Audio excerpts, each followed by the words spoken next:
eat fish tacos with me while we talk about being sober and how much my life has changed.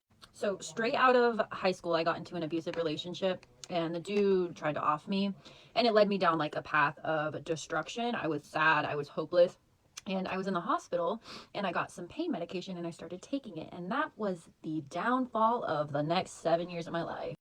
For the longest time, I always like wondered, why me, like why, like my life would be so different, and I kind of like just like was stuck in this like sorry state of mind, and I just wanted like everyone to feel bad for me. Well, not really, but like I was sorry as hell. My addiction was getting to the point where like I couldn't do anything. I couldn't pay my bills, I couldn't function, I couldn't go to overnight stays anywhere. It was bad, and I was hopeless, and my family had all knew finally at this point. And I left California and moved all my stuff. I packed what would fit in my car, and I moved to North Carolina where my sister was because she was going to help me get sober.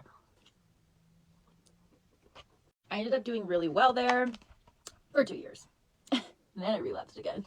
But this time it was the worst I've ever been. I was at a new low, no car, no bills, or no bills paid, no money.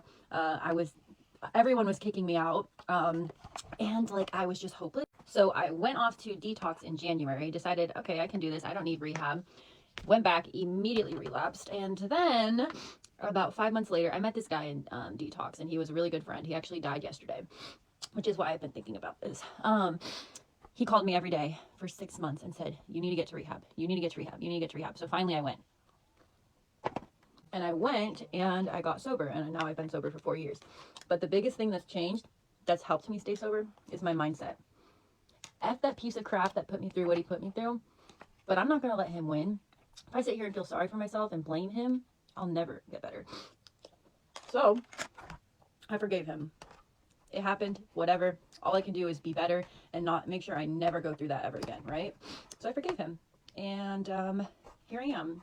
I don't like being an addict. In fact, I hate it, and I hate that whole image around it. But I'm so thankful for what it's taught me, what I've gone through, and the things that I've learned along the way, because I don't think I'd be half the person I am today if it wasn't for the challenges I went through in life. Something about reaching your all-time low humbles the out of you, right?